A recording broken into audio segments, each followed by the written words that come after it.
Assalamualaikum, halo Tribuners, apa kabar semuanya? Balik lagi di Hati Sehat Itu Indah.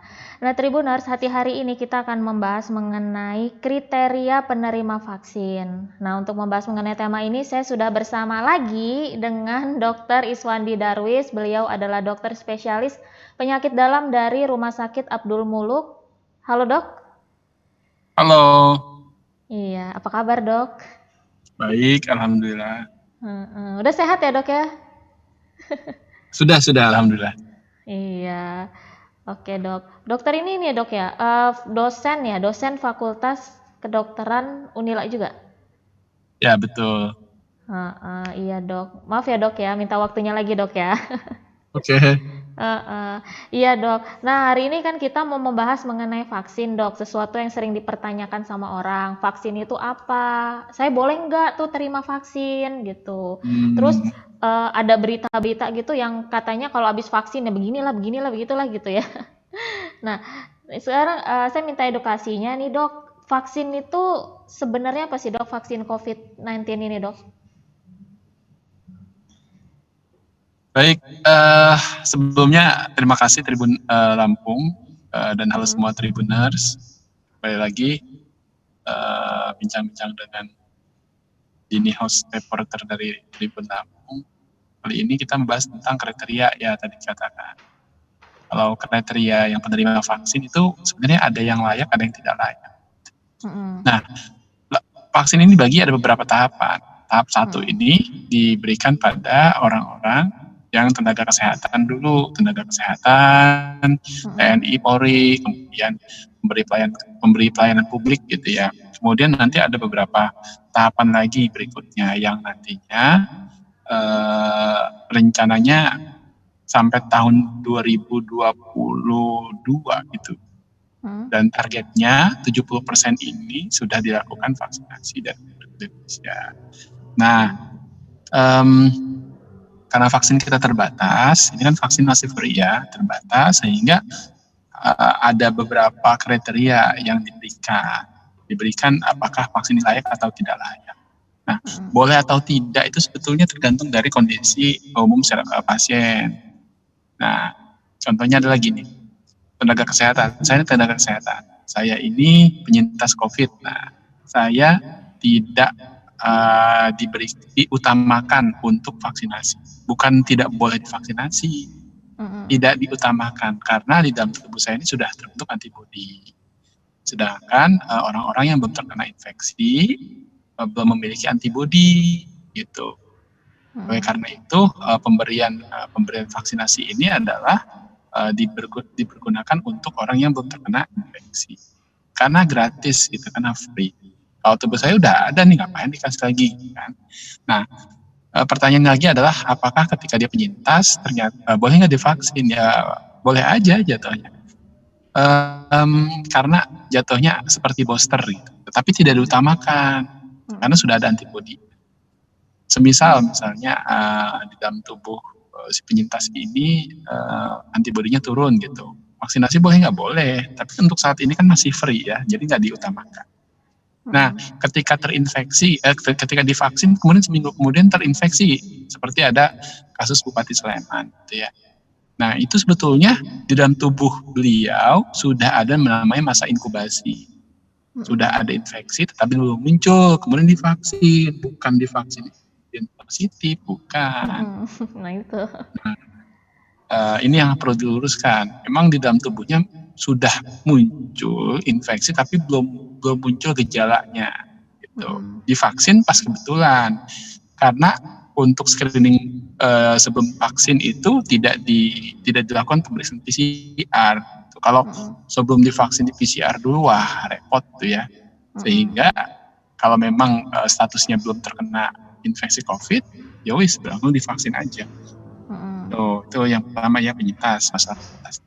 Kemudian kriteria yang lain adalah penyakit-penyakit metabolik yang ada di penyakit dalam. Contohnya ada hipertensi, gitu ya, diabetes. Nah, orang penderita hipertensi kalau dia terkontrol saat vaksinasi tekanan darahnya di bawah 140/90 itu masih layak.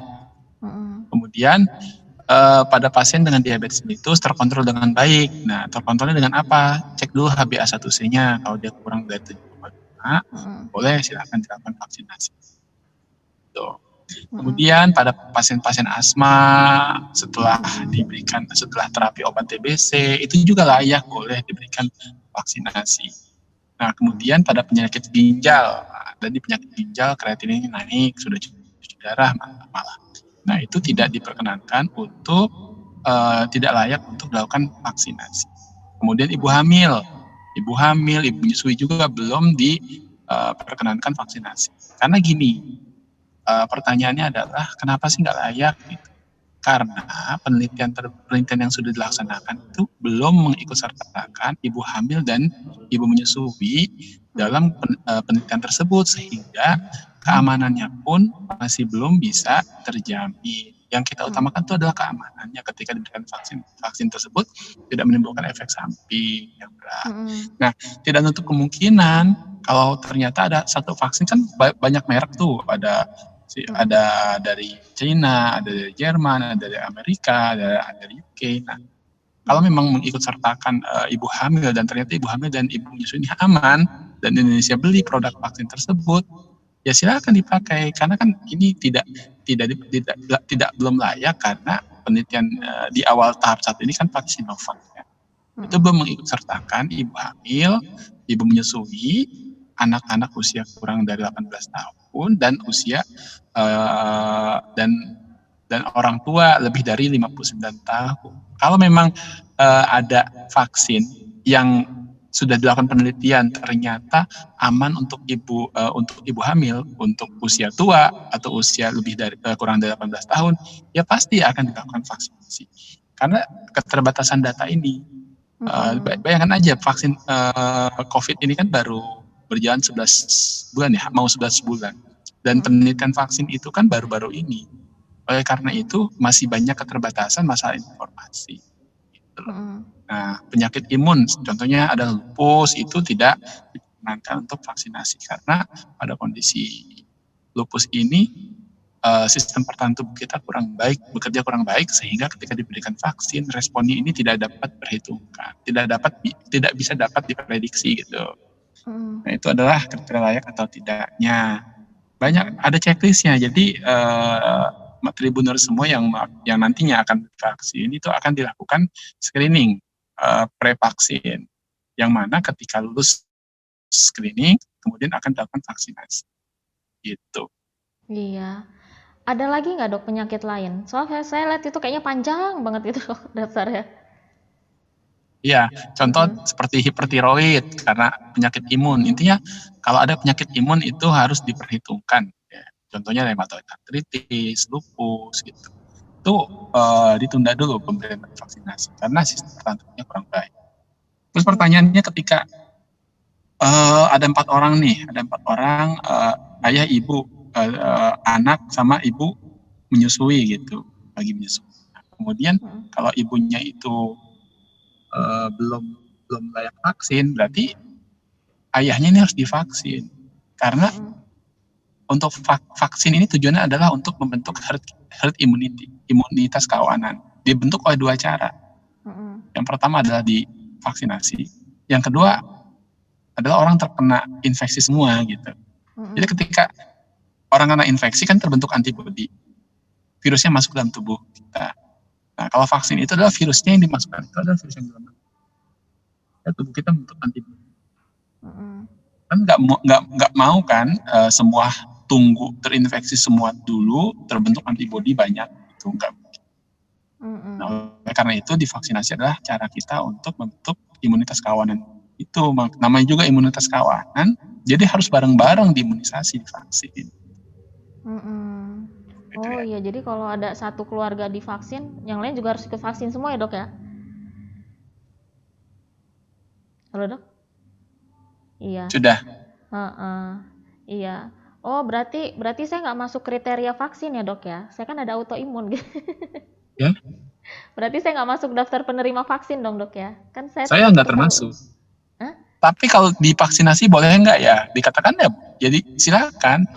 Jadi gini, ini vaksinasi free, vaksinasi yang gratis. Gitu kan.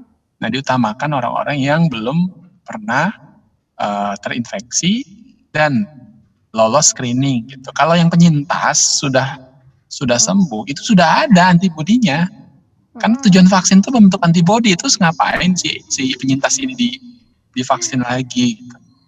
Nah, tapi ini ada tapinya, penyintas itu kan ada kondisi reinfeksi 3-6 bulan, itu kemungkinan antibodinya akan turun. Oleh karena itu, kalau memang diperlukan untuk divaksinasi pada penyintas itu ya silakan. Gitu. Tapi belum ada kebijakan kan untuk itu. Iya.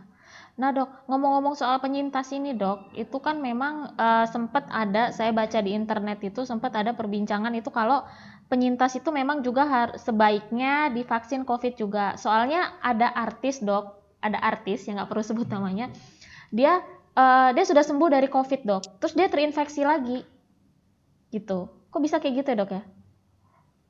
Iya. Jadi kemungkinan keinfeksi lagi ada. Ada.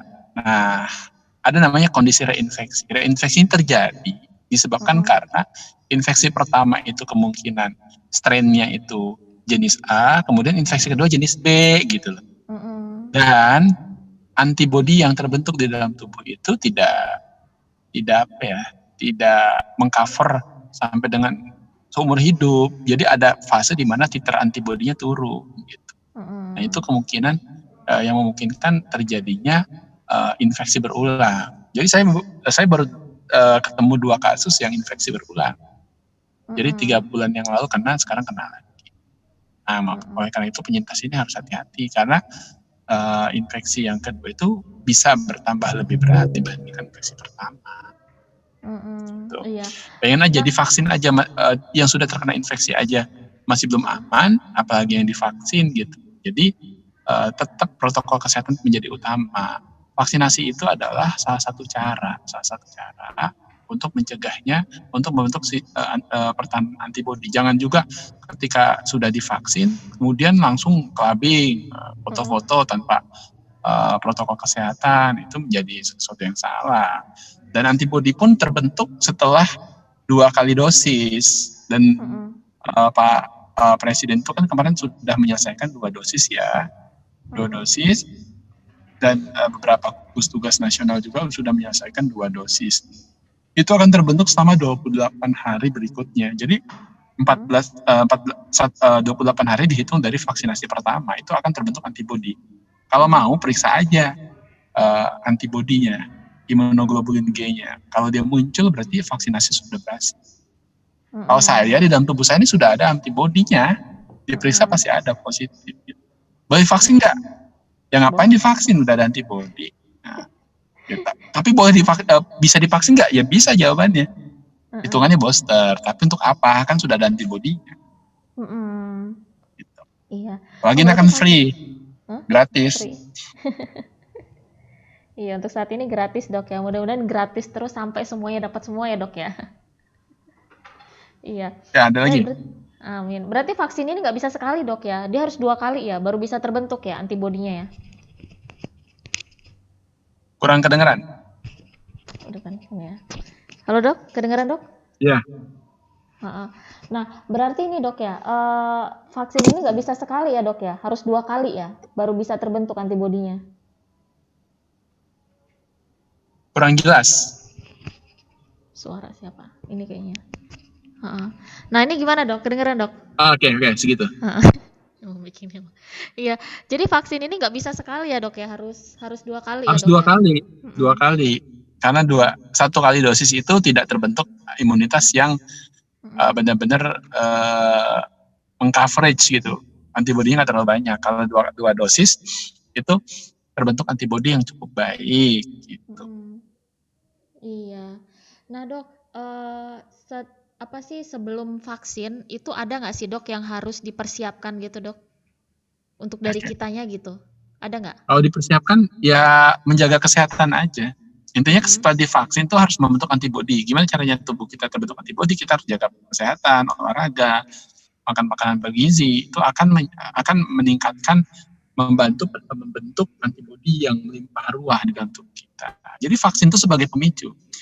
Vaksin sama virus sudah masuk dalam tubuh manusia, itu penyintas. Kalau vaksin sudah dimasukkan ke dalam tubuh orang yang belum terinfeksi, ya udah dia sudah tervaksinasi. Posisi keduanya equal, sama-sama terbentuk. Iya. Nah, setelah vaksin ada nggak sih, Dok, dampaknya ke tubuh kita, Dok? Apa biasa aja gitu? Kalau setelah disuntikan kan pasti nyeri, kemudian pegel-pegel ada. Nah, itu ada juga reaksi anafilaksis yang mana reaksi tersebut tidak dapat diprediksi oleh tubuh kita. Mungkin ada yang terkena, mungkin juga ada yang tidak. Iya. Reaksinya apa tuh, Dok? Apa pegel-pegel gitu, Dok? Demam apa gimana? Sebetulnya saya kan tidak divaksin ya. Kalau menurut menurut pernyataan saya divaksin ya, bekas suntikan itu pegal. Kemudian ada nggak enak badan gitu. Karena kan sama seperti virus yang dimasukkan ke dalam tubuh, tapi walaupun sudah disuntikan mungkin ada reaksi. Iya. Oh ya, kalau nggak salah kan berapa minggu lalu kan dokter kan sempat bilang vaksin ini dia sebenarnya isinya tuh ada virus tapi yang sudah dilemahkan ya, Dok ya? Betul. Dilemahkan dan disuntikan ke tubuh ya. Berarti kita nggak perlu takut ya ada dampaknya apa-apa gitu, Dok ya? Iya, karena kan sudah dilemahkan. Main takut. Iya. Kan sudah lemah. Kenapa, Dok? Sambil jalan ya, Dok ya? Tidak. Ini apa? Iya, Dok, nyinggung dikit, Dok. Kemarin kan berapa minggu lalu kan kita sempat ngobrol kalau COVID ini kan sudah bermutasi, Dok ya? Iya. Nah, apakah vaksin ini efektif, Dok, untuk mengatasi si virus yang sudah bermutasi ini, Dok? Ini masih penelitian, sudah pernah saya diskusikan dengan kawan-kawan saya juga. Mutasi itu kan akan merubah susunan protein. Susunan proteinnya berubah. Ya. Berarti dia bisa ini enggak dia bisa menyebabkan Jalan.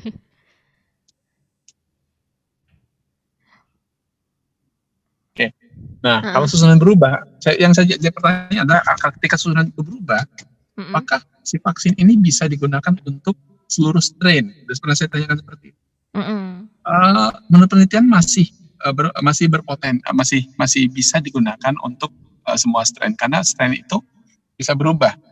Nah, oleh karena itu penelitian untuk vaksinasi ini masih kita kembangkan. Peneliti masih mengembangkan. Apakah seperti sapu jagat vaksin ini, jadi semua strain kena gitu. Masih dalam penelitian lebih lanjut gitu. Kemungkinan secara make sense sih, secara teori ketika dia bermutasi otomatis vaksinasi ini bisa efektif, bisa juga enggak. Nah, tergantung penelitian berikutnya. Karena kita kan masih lack of information, masih sedikit informasi kita untuk vaksinasi. Iya, jadi efektif atau enggak itu sebenarnya masih ini, Dok ya, masih dalam ini ya, dalam penelitian ya, Dok ya. Kalau untuk sementara ini kan efektivitas Sinovac itu 65,3% ya, sehingga itu yang ketemu. Kalau di Brazil beda lagi, di Turki beda lagi gitu, di Cina beda. Nah, itu kan tergantung dari karakteristik orang-orang, karakteristik dari masing-masing individu. Karakteristik masing-masing individu. Mungkin saja kriteria subjek yang penelitian yang kita lakukan di Indonesia berbeda individu dengan individu yang lain, beda banget. Di Turki beda, makanya efektivitasnya lebih tinggi dibandingkan di Indonesia. Iya, masih Dok. Berkembang. Masih, Dok ya. Nah, iya, Dok.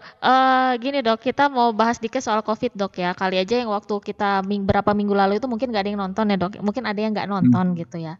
Nah, mereka ini kan sebenarnya kan ada yang masih banyak khawatir soal COVID yang katanya bermutasi ini, Dok. Katanya gejalanya sudah beda dengan COVID yang sebelum dia mutasi. Nah, itu sebenarnya mutasi COVID itu apa dan benarkah yang kata orang-orang itu kalau gejalanya itu udah jauh berbeda sama yang sebelum bermutasi itu, Dok? Baik. Sebetulnya kalau gejala sebelum mutasi pun dia itu kan luas banget gitu. Tapi gejala utamanya kan demam, gak enak badan, dan pegal-pegal, sesak nafas, mencret, dan nah gejala COVID yang mutasi ini kan tergantung mutasi apa dulu. Mutasi itu ada banyak. Nah, yang mana mutasi tersebut ada yang menyebabkan susunan genetikanya berbeda, proteinnya berbeda, ada juga enggak. Nah, yang bermutasi ini bisa juga daya sebarnya itu, daya tularnya itu lebih tinggi dibandingkan yang belum mutasi. Misalnya seperti itu. Tetapi dilaporkan tidak ada perbedaan angka kematian, angka kesakitan antara virus yang bermutasi atau yang belum bermutasi, itu sama aja. Gitu. Bahkan belum bermutasi pun dia gejalanya banyak banget. Kadang-kadang seperti stroke, ternyata dia mual muntah, dispepsia, ternyata COVID. Iya. Nah, nyinggung lagi soal gejalanya, Dok. Itu memang ada, kalau benar ya Dok, ada gejala yang beda, katanya ada penciuman udah berubah, terus katanya perasa udah berubah, terus katanya linglung, bingung apa gitu, kayak orang bingung gitu Dok. Ya, itu namanya adalah gejala resonan saraf pusat sendiri. Nah, mungkin terjadi suatu infeksi yang sudah menyebar ke otak, yang mana tingkat kesadarannya itu berubah. Dan itu pun nggak cuma COVID aja. Pada orang-orang tua, kalau terkena infeksi dia linglung. Nah, oleh karena itu gejala seperti itu cenderung pada usia-usia tua. Dan sebetulnya infeksi apapun, infeksi virus, bakteri, apapun nggak spesifik COVID nih langsung linglung, enggak. Iya Dok. Jadi intinya sebenarnya sama aja Dok ya, cuman lebih menular aja ya yang sekarang ini ya Dok ya. Ya. Iya Dok. Nah ini kan kasus COVID kan makin tinggi ya Dok ya. Tambah tinggi banget. Apa sih Dok pesan-pesan dokter untuk masyarakat ini Dok? Tetap protokol kesehatan. Ya, protokol kesehatan. Ingat, klaster keluarga itu memegang rekor tertinggi dari seluruh klaster kantor, klaster di tempat ibadah. Klaster keluarga tuh sangat sangat banyak banget. Karena gini, ada satu keluarga ada 4 anggota. Satu orang ini kerja. Ketika dia kerja, dapat dari tempat kerja, dia pulang. Di rumah tuh nggak perlu mungkin pakai masker kan. Kalau tempat kerja oke pakai masker. Apalagi saya di rumah sakit, saya pakai masker. Nah, kalau lengah sedikit, kita sakit misalnya, kita pulang nggak sama istri, sama anak, suami, itu kan nggak pakai masker dan langsung kontak erat itu. Satu keluarga tuh pasti kontak erat. Karena definisi kontak erat itu adalah jarak kurang dari 1 meter, kemudian lebih dari 15 menit, itu adalah kontak erat. Apalagi tidur bareng gitu kan. Oleh karena itu, untuk masyarakat protokol kesehatan dikencangin lagi. Nah, yang bekerja, terutama di luar itu, ingat, yang ketika sakit, yang akan ketular nggak cuma sendirian, keluarga juga bakal kena. Gitu ya. Iya. Nah, oleh karena itu harus benar-benar nih. Terus pada pemerintah daerah ataupun pusat, ya tracing, treatment sama testingnya harus dikencengin lagi gitu. Tracing harus kuat nih. Kalau ada yang kena di tracing. Masyarakatnya juga patuh. Kemudian pemerintahnya juga memang harus tak acuh. Harus nggak boleh acuh terhadap perkembangan penyakit saat ini. Oh ya Dok, ngomongin klaster keluarga itu mencegahnya gimana Dok? Kan kita nggak pakai masker Dok. Apa harus sampai rumah, kata orang-orang sampai rumah harus langsung mandi gitu, ganti baju semua gitu? Iya betul. Jadi sebelum masuk nih, kalau saya petugas kesehatan, saya setiap pindah rumah sakit saya mandi. Sebelum sampai rumah, saya siapin baju, mandi dulu ya. Setelah bersih baru saya pegang saya. Baru